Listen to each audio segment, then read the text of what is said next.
They enjoy saying it every year in their economic surveys.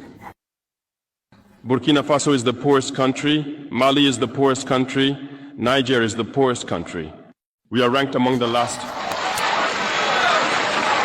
Very well. If we are as poor as they say, but when the time came to take responsibility, we asked these masters to leave. Why don't they want to leave? Hello, wonderful people. Welcome back to Version Media GH. If today is your first time here, please subscribe to this YouTube channel, like the video, comment, and also share. So this channel is all about Africa, promoting Africa.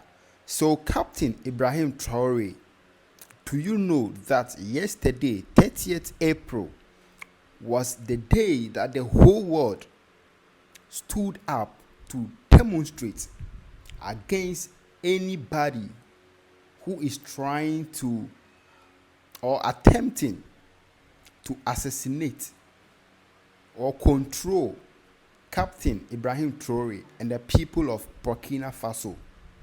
Yesterday was the day where people all over the world demonstrated.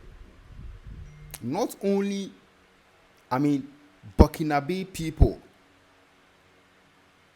Okay, demonstrations went on in countries like London, that is UK, London, New York City, in America, Ghana, Nigeria, and so many countries in Africa, including Burkina Faso.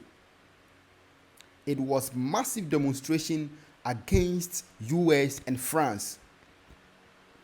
So what the people are saying is, hand off Ibrahim Traore, hands off Africa, hands off Burkina Faso. In view of that, the president or the leader of the people of Burkina Faso have come again to speak. This time around, he has called emergency meeting with all the leaders of the Sahel states, and he addressed them, he addressed the world in a speech, a powerful speech that you would never want to miss. A very powerful speech that I bet you will never want to miss. So please, if you are new to this YouTube channel, all I need from you is to subscribe, like the video, comment, and also do what? Share. So right now, let's listen to what Ibrahim Traore, Captain, said when he called the emergency meeting. Let's go and listen. They enjoy saying it every year in their economic surveys. Burkina Faso is the poorest country, Mali is the poorest country, Niger is the poorest country. We are ranked among the last. Very well. If we are as poor as they say, but when the time came to take responsibility, we asked these masters to leave. Why don't they want to leave? When we take the case of Niger, for over 40 years, some countries have been exploiting uranium to produce energy for themselves. From Ottawa to Paris, the streets are lit up. That's the light.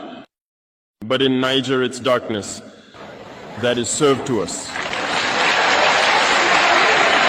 When you go to our states, our lands are riddled with holes, everywhere in search of precious metals like gold, but often there isn't even the slightest accessible road to reach the areas where they exploit gold, let alone some basic social services. That's why we decided to revolt and take the destiny of our countries into our own hands. There are many other examples. But when we decided to do so, well, we were approached by some armchair slaves to deliver the message of their master, because they had created this kind of polymer chain that rises to the head of our states to serve them. And we came to break the chain. and it's inconceivable for them. They approached us and asked us to fall in line, to become part of the elite that must lead Africa. Because they have a trained and conditioned elite that they must follow, who are embedded in that chain. We refused to fall in line with them. And from then on, hostilities began. They have infiltrated our areas with several mercenaries, trainers. Agents have descended into the Sahel, hoping to carry out barbaric, cowardly attacks against our populations, hoping to incite them to revolt. In addition to these on-the-ground attacks, communication attacks, manipulation, and disinformation are rampant in their ranks. But the people of the Sahel have understood, and never again will they be manipulated. They know where they come from, they know what they are doing, and they know where they are going.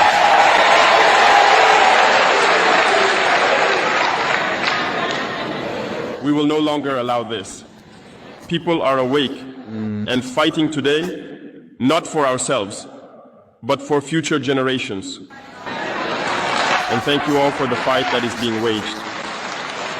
This never makes us cry. We will not tremble. We will face it. We will fight for true independence, for our freedom. Because to scare the people of AS, these individuals only have 3 terms in their mouths: democracy, freedom, human rights.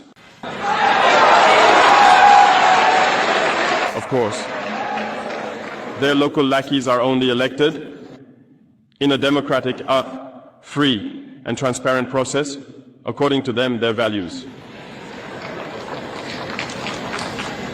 What could be more normal?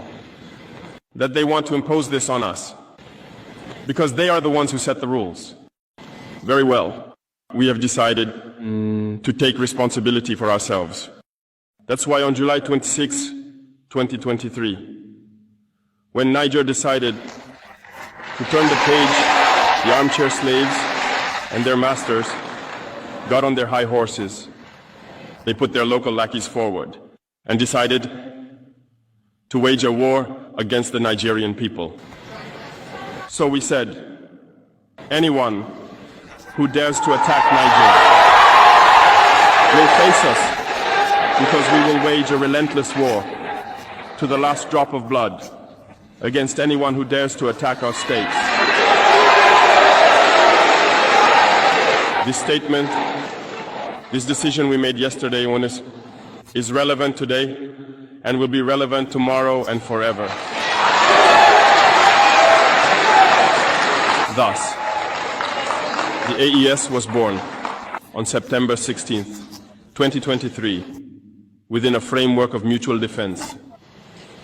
But we deemed it necessary to extend and expand the architecture of the AES. What brings us together today should allow us to venture into other areas beyond defense, notably finance and economy, infrastructure, health, education, and so on. I hope that these moments will be a story we write for the AES, but especially for Africa and the entire world. May God enlighten each and every one of us. May God inspire us in these tasks entrusted to us. And above all, when we carry out our work, let us keep one thing in mind: the supreme interest of our populations. With that, we pray once again to the good Lord to accompany us all in our various tasks, to protect our fighters, who, thanks to them, allow us to sit here and discuss the future of our states. Once again, thank you, people of Niger. Be united and in solidarity. People of the AES, the homeland or death.